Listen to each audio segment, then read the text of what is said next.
مساء الخير عليكم. النهارده فيديو جديد. انا باين على صوتي ان انا عيان، عشان كده بقالي حوالي اسبوع ما عملتش اي فيديو.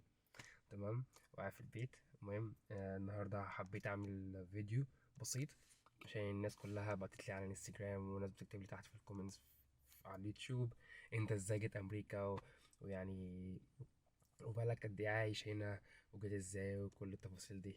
فالنهارده الفيديو هيبقى عن ازاي جيت امريكا، وازاي دخلت امريكا، وجيت امتى، وعايش بقالي قد ايه، وتفاصيل كتير جدا جدا جدا. اول حاجه، الجو برد، انا بردان، يعني بردان جامد. تمام. درجه الحراره دلوقتي 74. سوري، 74 ايه، 47.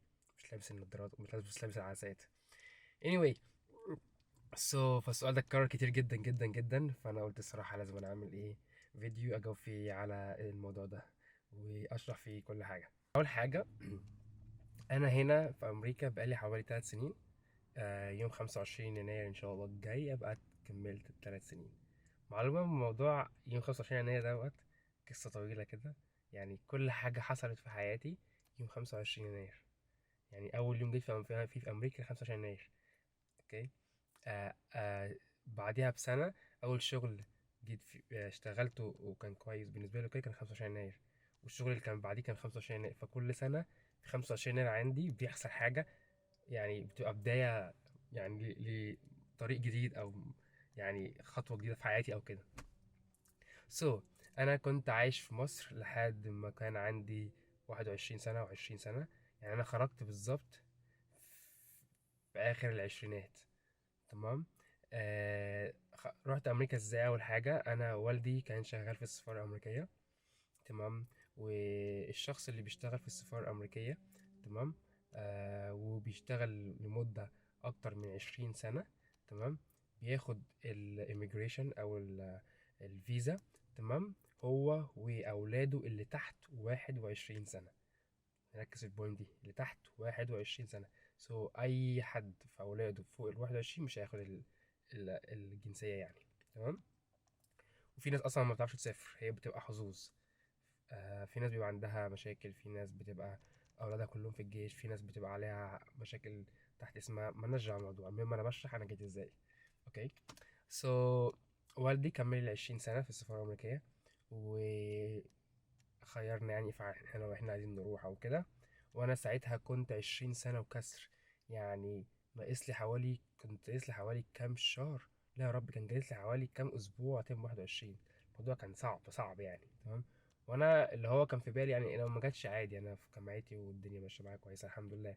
ما كنتش يعني اللي هو انا عايز اسافر اللي هو بجنون. بس لو جت طبعا ان شاء الله خير. فجيت بعد كده، سألنا، ورحت الجامعة وعملت أوراق جيش وحاجات زي كده، وخلصت أوراق الجيش وكده، وقالوا لي لازم تجيب موقفك من التجنيد ومش عارف ايه وحاجات زي كده. ورحت السفارة واخدت الفيزة الهجرة، واخدت كل حاجة وأوراقي.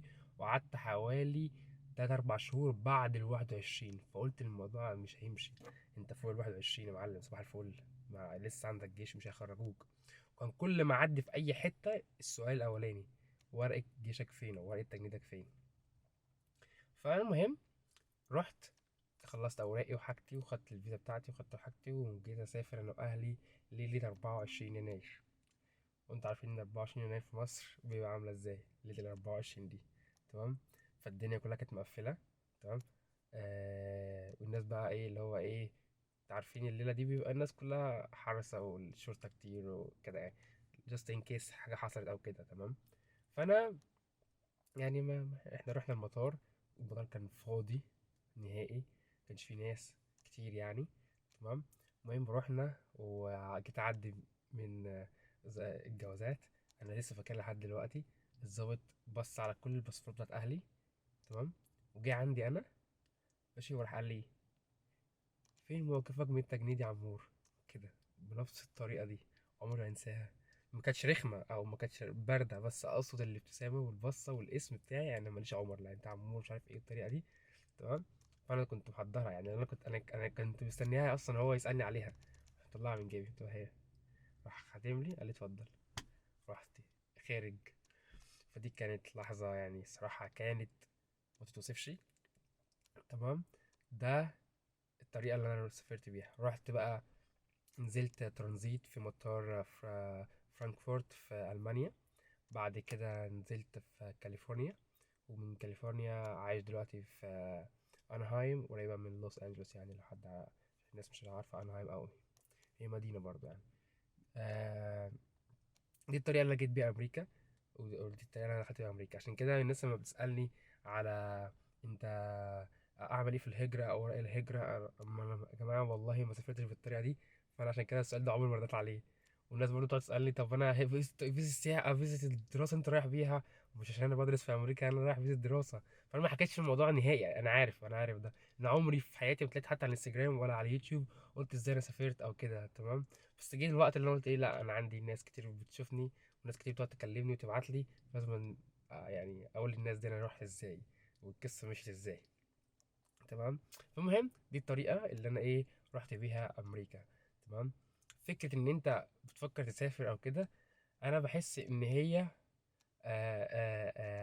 طول ما انت قاعد بتفكر فيها حاسس ان الموضوع مش هيمشي. عشان انا كنت يعني انا مثلا من حوالي 4 5 سنين انا كنت عارف ان الموضوع ده، عارف ان والدي لو تكمل 20 سنة هنسافر امريكا ومش عارف ايه وبتاع. بس انا ما حطيتش امل على ده، اللي هو انا بقى خلاص حياتي كلها واقفة على على السفر، وانا خلاص انا رايح امريكا ومش عايز حاجة تانية من الدنيا. طب افرض انا كنت على 21 سنة دي وما طلعتش؟ ما انا اخويا في مصر الكبير ما راحش امريكا، اخويا في مصر ما عرفش يطلع عشان هو معدي 21 سنة، تمام. بس انا ما وقفتش حياتي على الموضوع ده، ما قلتش بقى لا انا هستنى وانا اوقف حياتي تعليمي وكل حاجه عشان انا مسافر امريكا. لا ما عملتش كده خالص. انا يعني ما كانش فارق معايا، مش ما كانش فارق معايا الموضوع. بس انا ماشي حياتي عادي، جت خير من عند ربنا والحمد لله، ورزق وكل حاجه وزي الفل. ما جاتش الحمد لله برضو، وربنا كاتب لي خير في حاجه تانية. فانا كنت ماشي كده، تمام. عشان انا بشوف ناس بتبقى كاتبه كومنتات في جروبات وحاجات زي كده، يعني اللي هو ايه بيبقى قاعدين حاطين املهم على الموضوع ده بس. طب ما انت ظبط حياتك عادي وعيش حياتك عادي، تمام. جاست ان كيس يعني جت ما جاتش حتى لو انت مقدم على هجرة او كده، تمام. فدي كانت ازاي انا جيت امريكا يعني.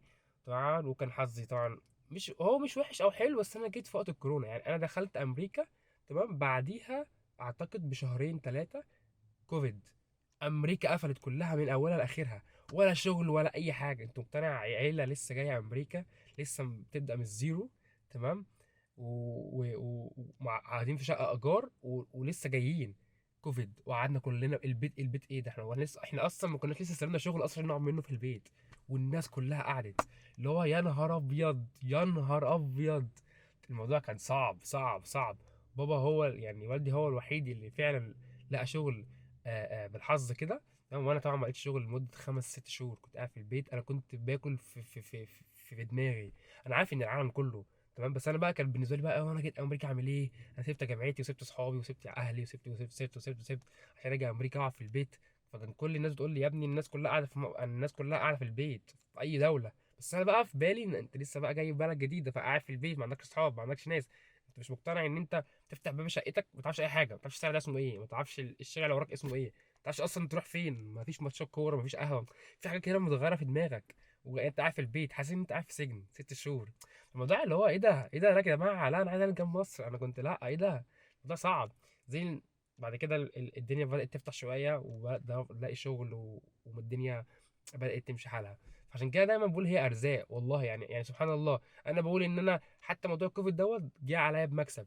ليه؟ عشان انا ما كنتش بعرف اتكلم انجلش خالص، تمام. فلما جيت الدنيا فتحت شويه، فبقى في ناس شويه بتنزل امريكا، يعني الشوارع في امريكا، يعني الناس بقت تنزل تعمل شوبينج، الناس بقت تنزل، فما بقاش في كميات كبيره. لكن دلوقتي انا شغال سيلز في مكان براند كبير في مول، انا شرحت في الفيديو اللي فات. موت موت يعني.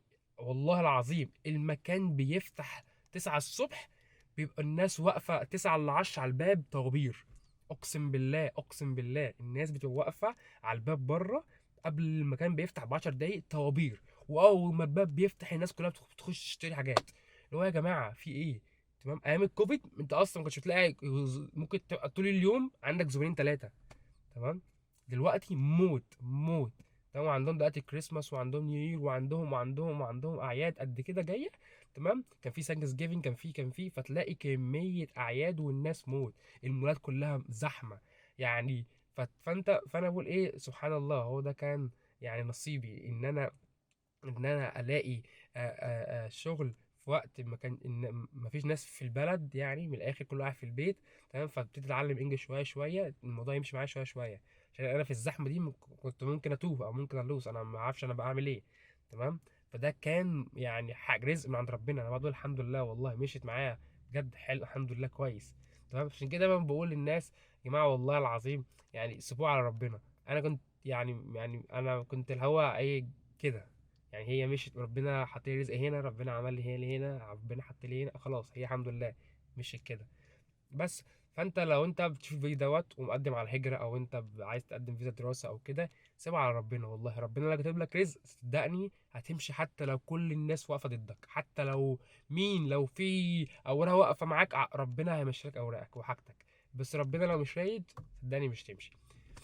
بس دي كانت الموضوع كله عن ازاي انا جيت امريكا، ودي كانت قصه الحياه كده بسيطه في الفتره ديت. فده كان الموضوع كله، ودي يعني القصه كده كلها، ازاي انا جيت امريكا وقعدت قد ايه وكده. بالمناسبه 25 يناير الجايه بقى 3 سنين. حسيتهم ان هم يعني مش عارف، انا حاسس ان انا قاعد بقالي كتير، يعني انا حاسس ان انا بقالي مثلا 5 8 9 10 سنين ولا حاجه في امريكا.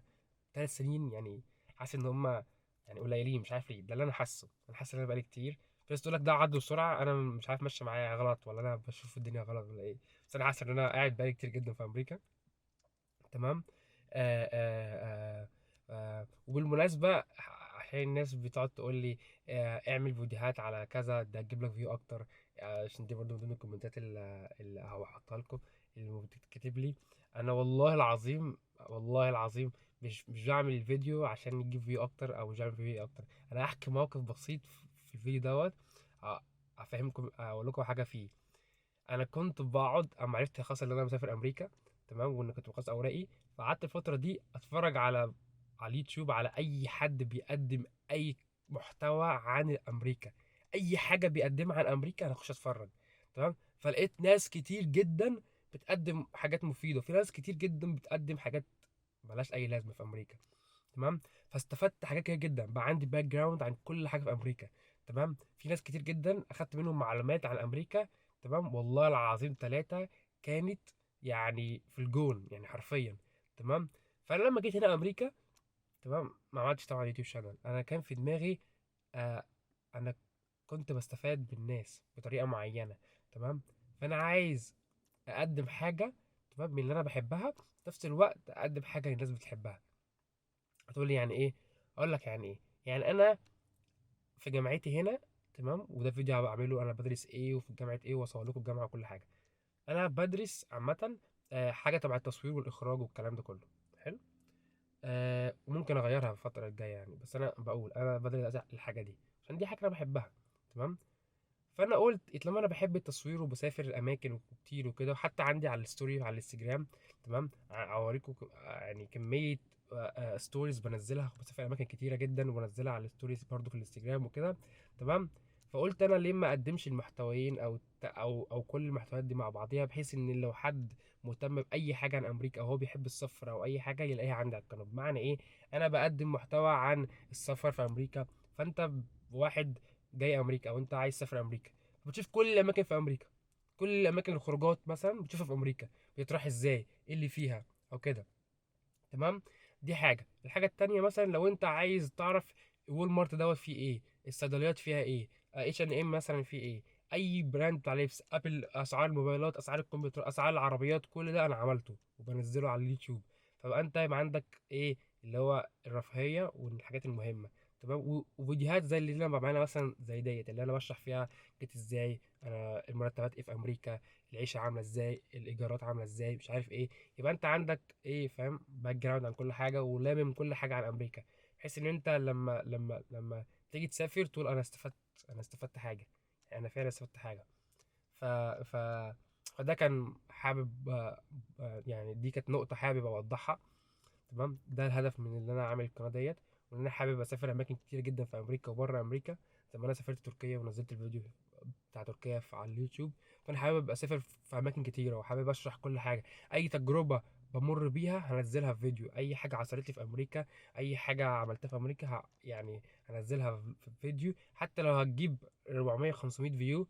ماشي. بس اهو ال 400 500 دول دخلوا الفيديو دوت عشان هم شافوا العنوان بتاع الفيديو، فهم عايزين يعرفوا المعلومه دي، عشان هم لو هم حصل لهم نفس الموقف يعرفوا ايه ال- الموقف ده هو بيتكلم عن ايه، فانا هحط نفسي نفس الموقف، لو انا حصل لي كذا هو حصل له كذا، نفس الكلام.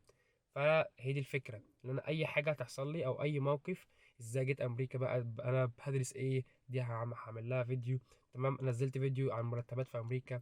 تمام. في كل حاجه، كل حاجه. السوشيال سيكيورتي الناس كلها سالتني عليه، يعني ايه السوشيال سيكيورتي، يعني ايه الكريدت كارد والسكورز والحاجات دي بتاعت الكريدت كارد. كل ده هعمل لها فيديوهات وانزلها، بحيث ان الناس كلها تبقى عندها معلومات عن امريكا، والنظام هناك عامل ازاي، والحياه كلها عامله ازاي هنا وكده، بحيث ان انت تبقى خلاص انا عندي كل المعلومات ديت. انا يعني اليوم ما ربنا يكرمني، او انا لو انا اوريدي عندي تيكت ورايح وكده، عارف كل حاجه، مش مستني ان انا اسال يعني ايه يا جماعه دي، طب قولوا لي اعمل ايه، طب قولوا لي اعمل كذا او كذا. تمام. رب ما اكونش طولت عليكم في الفيديو دوت، ورب تكونوا استفدتوا عن خدتوا معلومات كفايه في الموضوع دوت. تمام. فلو عجبك الفيديو ما تنساش تعمل لايك وسبسكرايب وتشترك في القناه، ولو عندك اي سؤال بجد اي سؤال اكتب تحت في الكومنتس. تمام. وتراست مي انا هعمل فيديو عليه واقول واشرح لك فيه اي حاجه انت عايزها. تمام. وما تنساش تعمل لي فولو على الانستجرام عشان انا اكتف اكتر جدا جدا على الانستجرام. See you next time guys.